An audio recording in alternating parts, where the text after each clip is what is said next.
नमस्कार दोस्तों, आपके चैनल क्लासरूम विद आदित्य में आपका स्वागत है। दोस्तों ये UPSC, UP PCS, state PCS और एसएससी और जितने भी कॉम्पिटिटिव एग्ज़ाम्स होते हैं उन सब के लिए वीडियो है और जिसमें जीएस पूछी जाती है और इसमें इतिहास रहती है। उसके लिए मध्यकालीन इतिहास का वन लाइनर वीडियो है, भाग 2 है ये। इसके पहले का भाग 1 जो है वो वीडियो में चैनल में पड़ा हुआ है, आप लोग प्लेलिस्ट में जाकर उसको देख सकते हैं।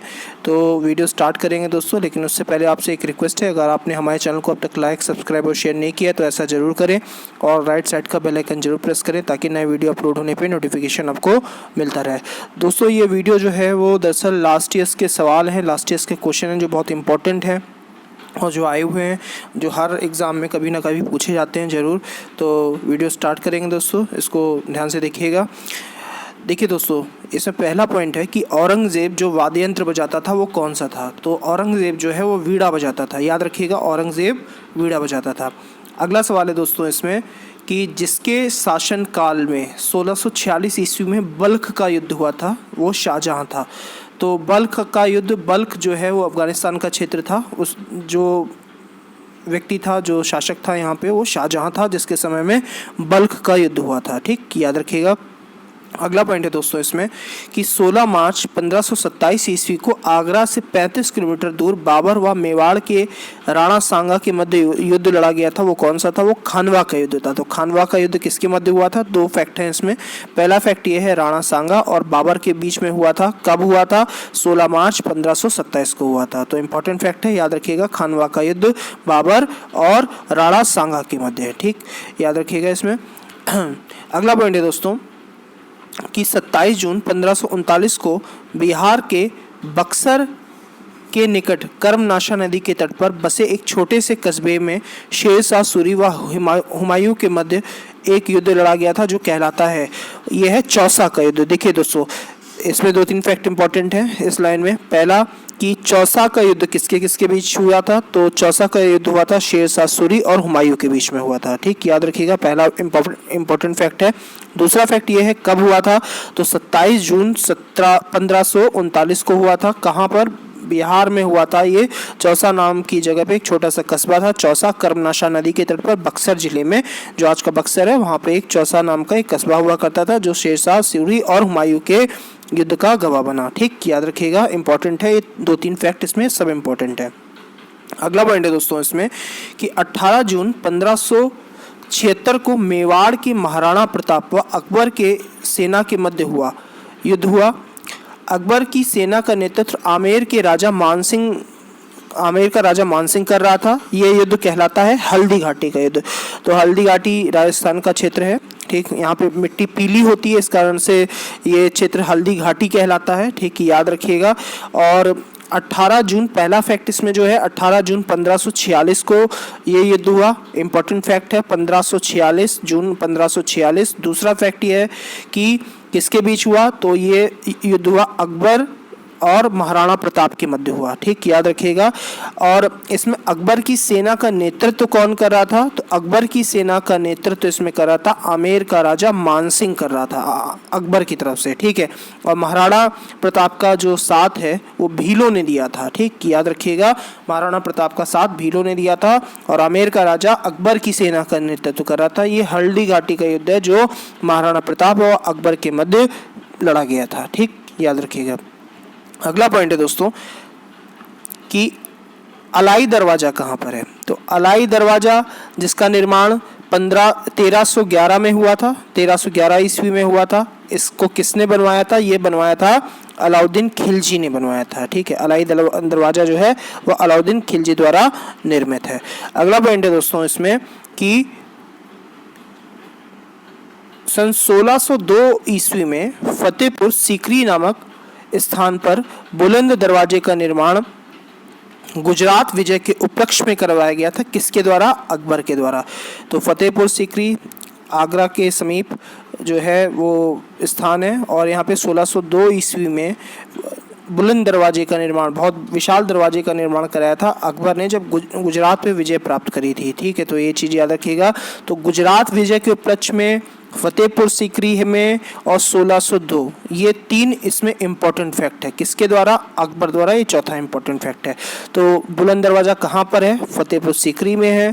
फिर उसके बाद में कब निर्मित हुआ? 1602 में निर्मित हुआ। किसने निर्मित कराया? अकबर ने निर्मित कराया। और इसके साथ साथ में किस लिए निर्मित कराया? गुजरात विजय के उपलक्ष्य में एक चिन्ह के रूप में उसको निर्मित करवाया था। ठीक, याद रखिएगा।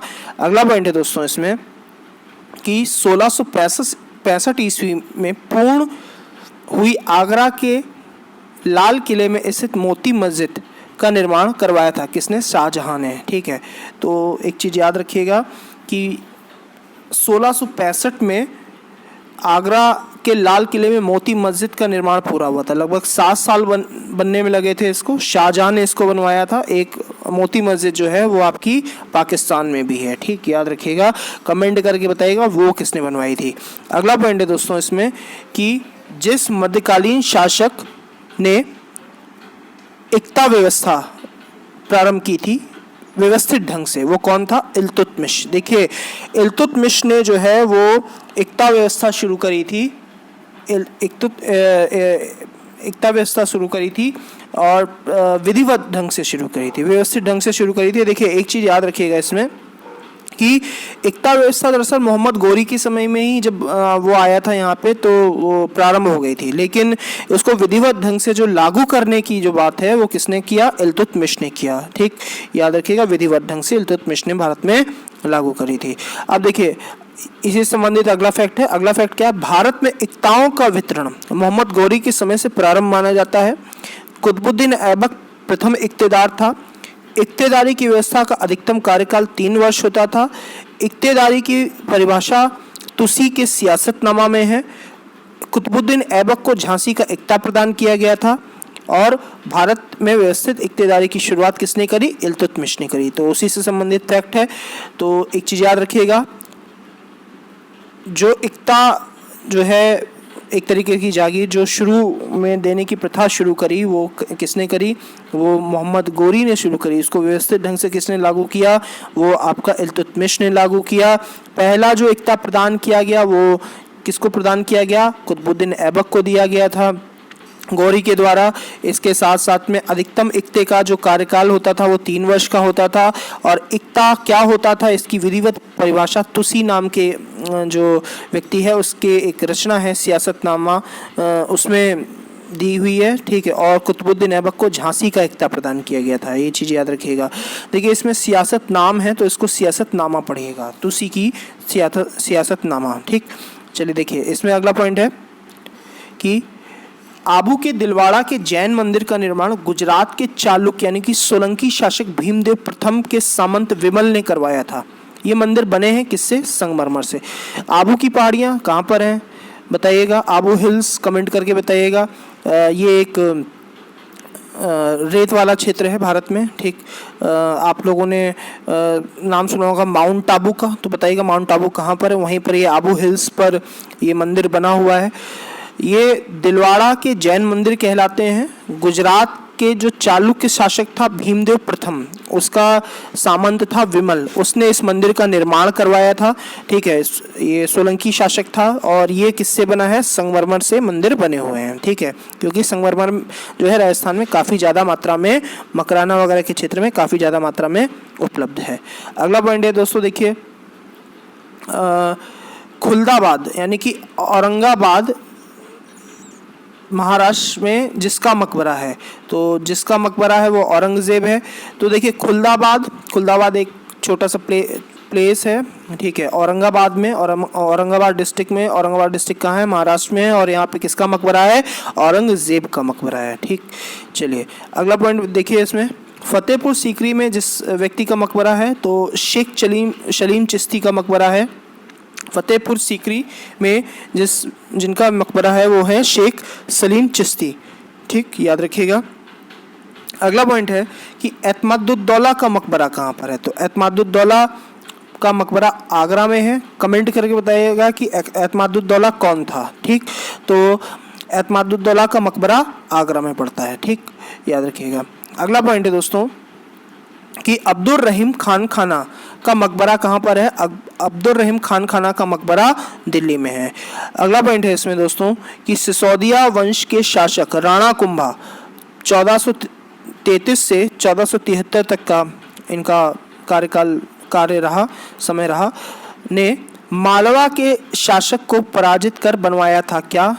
चित्तौड़ का कीर्ति स्तंभ। तो पहला फैक्ट कि चित्तौड़ का कीर्ति स्तंभ किसने निर्मित करवाया था? तो याद रखिएगा राणा कुंभा ने निर्मित करवाया था। ठीक, किस वंश के थे? सिसोदिया वंश के थे। क्यों निर्मित करवाया था? मालवा पर विजय के उपलक्ष्य में इन्होंने ये कीर्ति स्तंभ स्थापित करवाया था। ठीक, चलिए अगला पॉइंट है दोस्तों, अजमेर का वह राजा जो पृथ्वीराज चौहान के नाम से भी जाना जाता है वो कौन था? पृथ्वीराज तृतीय था। समय रहा है 1177 से 1192। ठीक, तो ये वही व्यक्ति है जिसकी लड़ाई इतिहास में प्रसिद्ध है। बताइएगा पृथ्वीराज तृतीय ने किससे लड़ाई लड़ी थी? कमेंट करके बताइएगा। पृथ्वीराज तृतीय थे, इन्हीं को पृथ्वीराज चौहान के नाम से भी जाना जाता था। अगला पॉइंट है दोस्तों कि चोल राजवंश के जिस शासक ने सर्वप्रथम दक्षिण पूर्व एशिया के विरुद्ध नौसैनिक अभियान चलाया था वो कौन था? राजेंद्र प्रथम। तो चोल राजवंश सशक्त राजवंश था एक। ठीक, और इसने सर्वप्रथम दक्षिण पूर्व एशिया के विरुद्ध एक नौसैनिक अभियान चलाया था। इनका नाम था राजेंद्र प्रथम। ठीक, याद रखिएगा। देखिए अगला पॉइंट है इसमें दोस्तों कि वह शासक जिसने श्री विजय यानी कि शैलेंद्र राज्य को जीतने के लिए एक शक्तिशाली नौसेना इस राज्य के अंतर्गत आने वाले मलय प्रायद्वीप, सुमात्रा, जावा आदि में भेजी थी और इसमें इसकी विजय हुई थी। ठीक, और इसने जो है शैलेंद्र शासक विजयोत्तुंग वर्मन को पराजित कर दिया था और उन्हें बंदी बना लिया था। ये कौन थे? राजेंद्र प्रथम। यही चोल राजवंश के शासक थे राजेंद्र प्रथम, बहुत शक्तिशाली। और इन्होंने श्री विजय शैलेंद्र राज्य जो है जिसके अंतर्गत क्या क्या आता था? मलय प्रायद्वीप आता था, सुमात्रा आता था, जावा आता था। तो सोचिए भारत की शक्ति का विस्तार कहाँ तक था। ठीक, तो इसको पराजित कर दिया था वहाँ का जो राजा था विजयोत्तुंग वर्मन, और उसके बाद में इसको अपने अधीन कर लिया था। ठीक, तो एक्सटेंशन किस तरीके से चोल साम्राज्य ने किया पूर्व एशिया तक, दक्षिण पूर्व एशिया तक। देखिए अगला पॉइंट है दोस्तों, क्या कह रहा है इसमें? अगला पॉइंट कह रहा है कि उड़ीसा में स्थित बैताल देवल मंदिर का शिखर बना है द्रविड़ शैली का। देखिए उड़ीसा में 2-3 जगह मंदिर बहुत फेमस हैं। एक तो पुरी का मंदिर भगवान जगन्नाथ जी का, इसके अलावा कोणार्क का सूर्य मंदिर, इसके अलावा ये बैताल का जो मंदिर है बैताल देवल मंदिर जो है ये बहुत इंपॉर्टेंट है। इसको बैठा मंदिर भी कहा जाता है। ठीक है, याद रखिएगा। और ये द्रविड़ शैली में बना है। तो जो बैताल मंदिर है दरअसल वो चामुंडा देवी का मंदिर है। ठीक है, 3 इसमें गुम्बद हैं और तीनों शक्ति के प्रतीक माने गए हैं और यहाँ पर चामुंडा देवी की उपासना होती है। ठीक, और अंदर की जो इसकी आर्किटेक्ट है वो बहुत ही ज़्यादा तांत्रिक विधियों से युक्त है। ठीक है, अगर आप इसके विषय में और जानेंगे तो अगली वीडियो में मैं बताऊंगा, नेक्स्ट वीडियो में जब डिटेल में पढ़ाऊंगा। तो ये बहुत ही शक्ति की उपासना वाला मंदिर माना जाता है। ठीक, तो बैताल देवल मंदिर या बैठा मंदिर भी इसे कहा जाता है। तो द्रविड़ शैली पर इसके जो पिलर्स ऊपर के जो गुम्बद हैं वो बनाए गए हैं। ठीक है, याद रखिएगा इसका, और ये बहुत इंपॉर्टेंट है। कमेंट करके बताइएगा कि ये किस शहर में है बैताल मंदिर। ढूंढिएगा, बताइएगा कि बैताल देवल मंदिर किस शहर में उड़ीसा के। ठीक, अगला पॉइंट है दोस्तों कि लिंगराज मंदिर कहाँ पर स्थित है? तो लिंगराज मंदिर भी उड़ीसा में स्थित है। लिंगराज मंदिर भी उड़ीसा में है। बताइएगा लिंगराज मंदिर जो है वो किस शहर में है उड़ीसा का, ये भी कमेंट करके बताइएगा। अगला पॉइंट है दोस्तों कि वह मंदिर जो नरसिंह वर्मन द्वितीय के समय में उच्च शिक्षा का केंद्र था। देखिए प्राचीन या मध्यकालीन भारत में जो मंदिर हुआ करते थे वो उच्च शिक्षा के केंद्र भी हुआ करते थे। तो महाबलीपुरम यानी कि इसे ममल्लपुरम भी कहा जाता है, तटीय मंदिर जो कहलाता है वो उस टाइम में आपका उच्च शिक्षा का केंद्र था। महाबलीपुरम या ममल्लपुरम का तटीय मंदिर जो है वो आपका उच्च शिक्षा का केंद्र था। उच्च शिक्षा शब्द याद रखिएगा, क्योंकि शिक्षा से संबंधित बहुत सारे मंदिर थे, लेकिन उच्च शिक्षा यहाँ पे इम्पोर्टेंट है और ये राजा नरसिंह वर्मन द्वितीय के समय का है। महाबलीपुरम कहाँ है? साउथ के किसी एक प्रदेश में है, ठीक है। अभी हाल में ही ये फेमस रहा महाबलीपुरम या ममल्लपुरम। क्यों फेमस रहा ये कमेंट करके बताइएगा कि किस स्टेट में महाबलीपुरम पड़ता है, ठीक। अगला पॉइंट है दोस्तों, देखिए सतलोगी या सलतोगी, ठीक, का त्रयी पुरुष मंदिर जो शिक्षा का प्रमुख केंद्र था, किसके समय में था? तो ये राष्ट्रकूटों के समय में था। राष्ट्रकूटों का जब शासन था तो सतलोगी या सलतोगी त्रयी पुरुष मंदिर जो है शिक्षा का प्रमुख केंद्र माना जाता था। जैसे ये शिक्षा का प्रमुख केंद्र था, लेकिन उच्च शिक्षा का प्रमुख केंद्र जो है वो नरसिंह वर्मन द्वितीय के समय का महाबलीपुरम वाला तटीय मंदिर था, ठीक है। और सतलोगी कहाँ पर है? ये भी साउथ इंडिया के एक पार्ट में है। सतलोगी जो है राष्ट्रकूटों से भी प्राचीन स्थान है, जो कि शिक्षा के केंद्र के रूप में जाना जाता है, ठीक है। राष्ट्रकूटों के समय में भी जाना जाता है। तो सतलोगी या सलतोगी त्रयी पुरुष मंदिर भी शिक्षा का प्रमुख केंद्र कहाँ पर है? साउथ के ही किसी एक स्टेट में। कमेंट करके बताइएगा कहाँ पर है, ढूंढिएगा।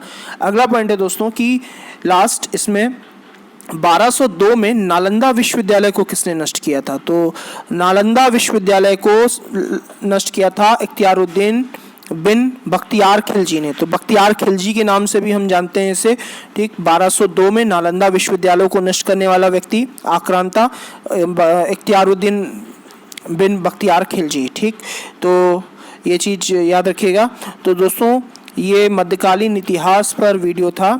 आपको ये वीडियो कैसा लगा कमेंट करके ज़रूर बताइएगा और हमारे चैनल को लाइक, सब्सक्राइब और शेयर करना ना भूलिएगा। तो मिलते हैं नेक्स्ट वीडियो में। Thank you.